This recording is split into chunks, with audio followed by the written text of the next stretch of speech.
make sure you're subscribed to JerCrispy.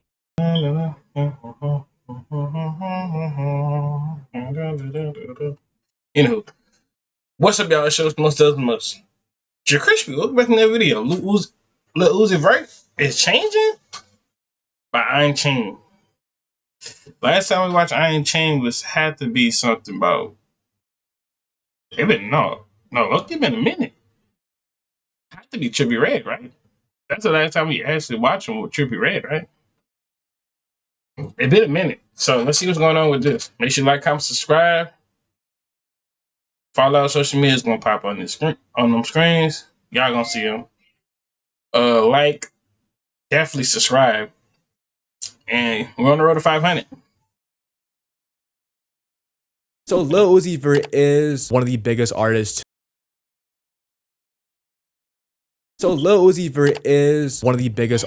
To come out of the SoundCloud era, building an extremely strong fan base and dropping some of the greatest albums in that era. But these past few years, a lot of people have seemed to switch up on Uzi and wonder what he is going to do next in his career after his past two projects didn't get the best overall receptions from fans, with them supposed to drop an album this summer but not dropping anything as we're almost in 2026. But in this video, let's take a look at the current state of Uzi and look at everything. I think Uzi is not gonna drop till like he feel like he wanna drop. Like, y'all gotta realize, people thinking about dropping, bro, and it's like crazy about how dropping. Like, everybody's mindset is different. Like, some people, once they in the top, they just sit there and be satisfied. No, once you at the top, I feel like when you in top, you gotta be more hungry than the next person. So I don't know. I ain't saying he's sitting there savagely enjoying life, because he could be making music the whole time, just waiting.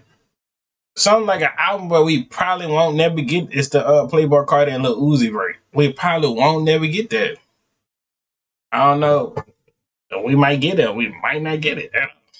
That we can expect from him. And now Uzi these past few years, and just Uzi fans in general, bro, it has been a little roller coaster, bro. If we do take it back to freaking 2020, bro, Uzi was literally on top of the rap game. I'd say almost damn near Drake, Travis level, as the hype for Eternal Atake that was first announced in 2018 was so damn high, along with Whole Lotta Red by Cardi. It's like, bro, this is seriously one of the most hyped up albums in recent years, just based off of how iconic it was when this album did drop on that one day in March 2020, bro. It's like, bro, I'm sure all of us do and remember where and we actually were when this album did indeed drop, bro. It's like, I remember being in the middle of class.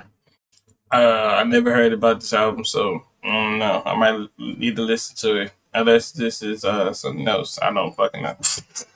And fucking bumping that album. Yeah, it was a very iconic time period and album indeed. And now after Eternal Atake, a lot of people say that this is where Uzi went wrong, taking a 3-year break in between his albums. But honestly, bro, that is cat, because in that time period from 2020 to 2023, he wasn't completely mysterious like Cardi, for example, who was nowhere to be seen in those years. Uzi was still dropping hits like Just Wanna Rock, which is still one of his most popular songs to this day. And going back to Eternal Atake, man, this is, in my opinion, a top 3 Uzi album easily, and it still gets hate from a lot of fans, which is just crazy, and I just, don't understand. I fuck with the album.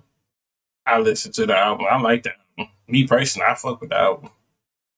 But some people just, music tastes the same. Like I said in the other video, like about the games, everybody's style of playing games is different. Like, same as music. Your style of music might not be the same as style as my music. Simple.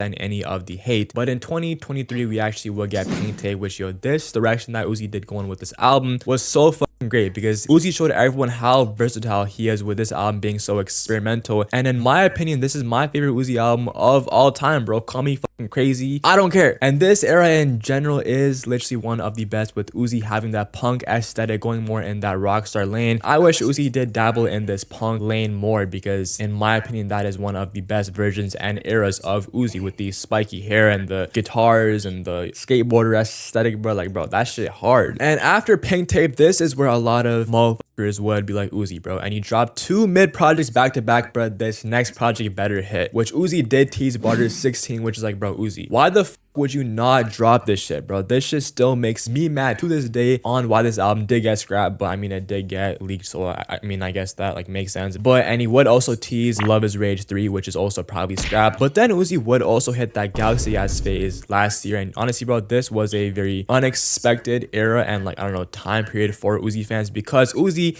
did tease Eternal A Take Two for the first time in this interview. I'm cooked, but I gotta drop Eternal A Take, so I just came to put.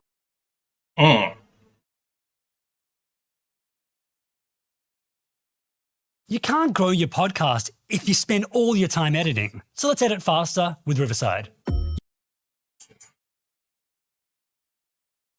Came to put on anything, just like my regular. That nigga drunk off that Mini Maid, or the Mini Maid must got some mix inside of it. Okay.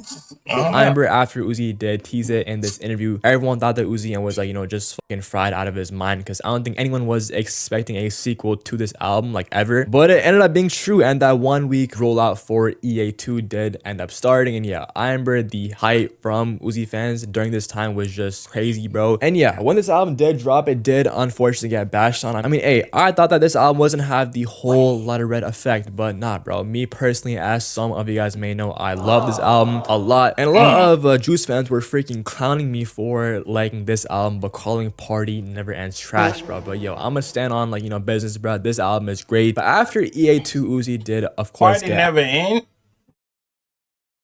was actually a decent ass album. I would say that's actually, to me, is a decent ass album. I feel like if Juice actually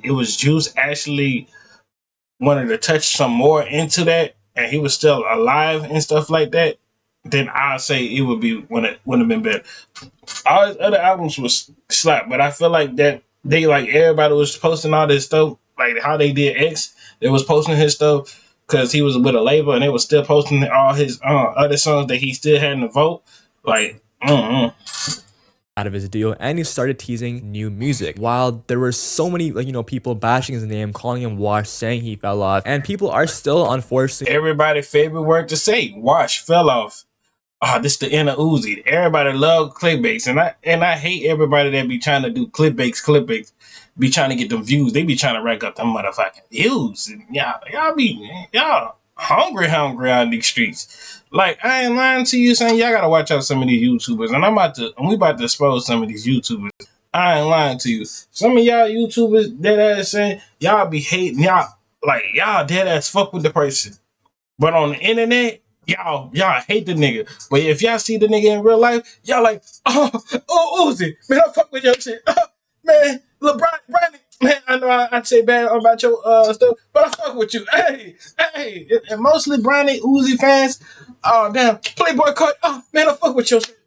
Like that, like nigga, what was the switcher when you thought about, let me make this video and let me just get some views so, you know, I can actually have a good fan base. Like, nigga, that's not how you get a fan base. That's how you get a hateful fan base. Like, I don't know. I don't like channels like that saying that just we want to talk about other people. Like, nigga, do your own stuff. But if y'all want me to express more about that, bro, we'll just talk that later down the line, sir. Because there's some niggas that ass need to get their channel gone, evicted, never come back. Like, give him a two-year ban. He's saying this, right? I don't think Uzi fell off because he obviously has such a strong fan base. Like, I don't think Uzi can ever fall off. But that superstar label that he once had just a few years ago, unfortunately faded. And it's like, I feel like a lot of fans just want that old Uzi and don't want Uzi to experiment, bro. Like, all they, like, you know, want is just nostalgic vibes, which I feel like this has ruined rap so fucking much, where fans just don't want artists to evolve. And man, and did I just told y'all this, bro? We cannot never go back to 2016, 2017 vibes. Please, let's move on as together, and let's move as a unit, and let us listen to our new artists, the new artist wave, the new artist style of our artists. Let's stop being mad that we ain't getting that 2016, 2017 vibe, or that it might be that 2018 or 2025 or 2019, whatever year your artist was popping. Let's leave that alone. Let that year already pass. That year already been passed. Why is we going back to the past? let's stay to the future. Let's focus on to the future. Let's not go back to the past. The past was the past. We had good times. We had bad times.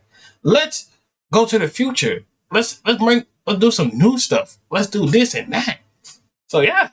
Just want the old prime versions of those artists, which can be seen for, I don't know, guys like Cardi, Uzi, Trippy, Kanye. That is for a different topic and video. But at the start of this year, 2025, fans thought that Uzi was gonna take over, drop hella music to make up for EA2 and the backlash that he has been getting. Because bro, the last thing that you want after dropping a bad album is taking a long ass break, because then fans are just gonna forget about you, right? Which isn't the case for Uzi. Like, it's impossible. Well, I don't think fans will forgive you or will forgive about you. Cause look at Tyler Creator. Tyler Creator way about I don't know if it's 1 or 2 years later, or 1 or 2 years. And my brother was telling me something about it.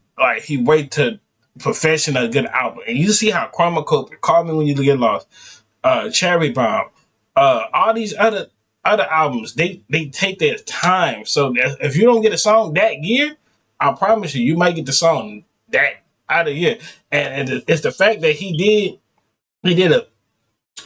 broke the boundary and made the album called Don't Touch the Glass. And he dropped it right there. Because usually he'll wait for like, 1 or 2 years, I think. That's what my brother was telling me. And then he'll drop another album. So, I mean, to forget about Uzi because he's fucking Uzi Vert. But Uzi has, of course, been working on new music this year, and he hasn't been in the media, like, you know, that much. I mean, besides like speaking on underground rappers saying that he fell off like 9 bitches, which, you know, still pisses me off, bro. And reminding everyone who what is fall off? Like, I need to let's actually sit down as people. What is the definition of fall off to y'all niggas? Because falling off is like, that's what, like y'all saying Lazy Dem was falling off. That nigga never fall off. He just never be on y'all feet. Like, I promise you, you could go on his channel and he still posts every single day.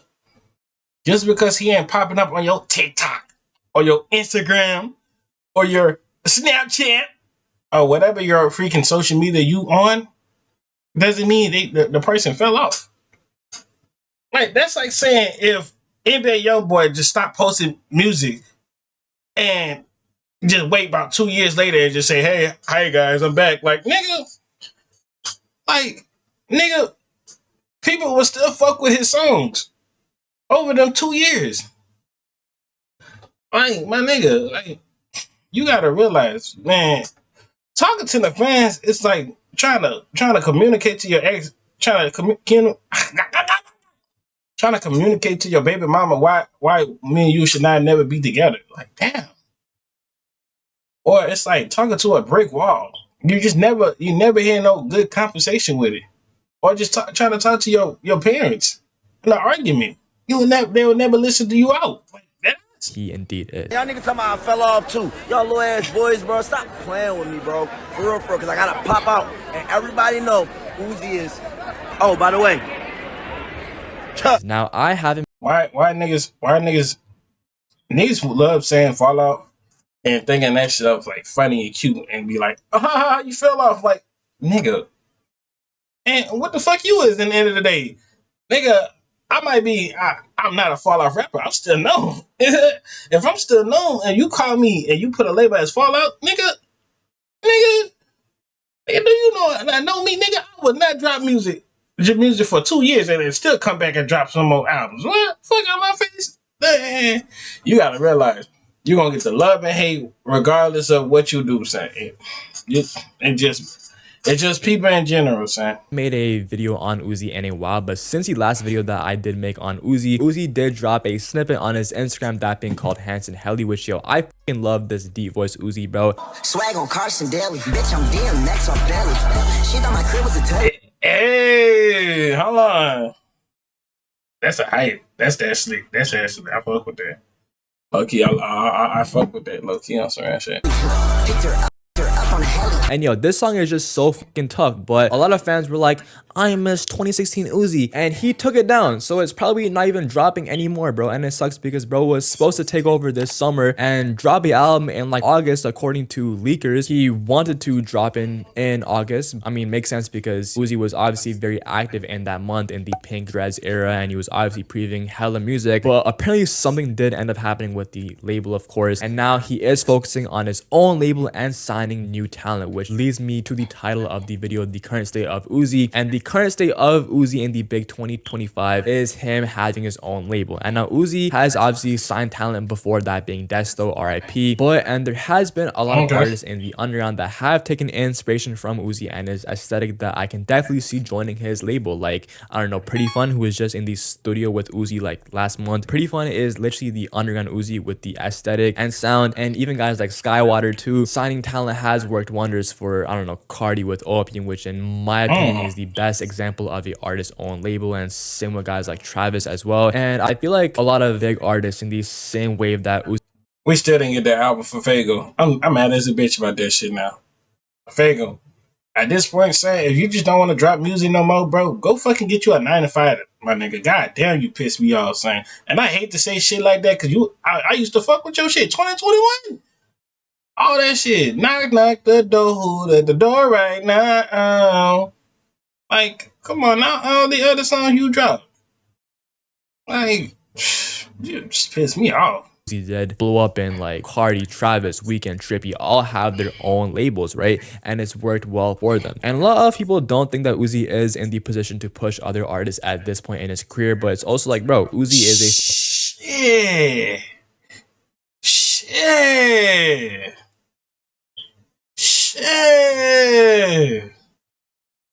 What year we living in? Boy, that boy got so much. Boy, I'm telling you, that nigga got so much. That nigga down there could sign about 5 niggas right now and get them niggas to go on tour right now. And that stuff would be hot. Yeah. This nigga Uzi could sign about 5 niggas. Get them niggas pumped up, nice good promos by the top ass niggas from promo and all that other stuff. Man, you can't tell me for right for wrong that man Uzi ain't got it like that. Boy, any artist got it like that. Fuck the 8. But anyways. Real talk. Pioneer and has so much impact, so him making a 1600 label would just be legendary. And of course, with Uzi focusing on signing talent obviously means that his main focus as of now isn't the album, which yeah, honestly, blame his fucking label, man. And according to Ak, he's obviously not retiring, but I can definitely see Uzi working with the new wave more. He has been doing that for years, making songs in the past with like Yeet, Ken Lone, and now working with guys like Osama, Pretty Fun. And I feel like Uzi just doesn't get enough credit on how much impact bro has, for real. It's like his influence is literally unmatched. And going back to, I don't know, Cardi and Uzi, Cardi literally had a show in Philly not too long ago, and he wanted Uzi on stage but brought out Meek Mill instead. Like, boys, slow down. Are we ever gonna get 1629? I mean, I feel like if we were to get that now, it would be crazy, because yo, I remember everyone used to think that the reason that 1629 wasn't dropping was because of Cardi, and I don't know, Cardi being too mysterious, but it seems like Cardi actually misses Uzi. So yeah, hopefully both of them can lock in, bro. I love Uzi. If you guys do love. Anywho, y'all, hope y'all enjoyed the video. Make sure to like, comment, subscribe, follow our social media, pop on the screen. See y'all when I see y'all. Love y'all to the bottom of my heart. We're on the road to that 500. Let's see what the next album gonna be for a little Uzi race, bro. I'm not gonna hold it. That's gonna be a banger. I'm not gonna hold you. All right, y'all. Love y'all.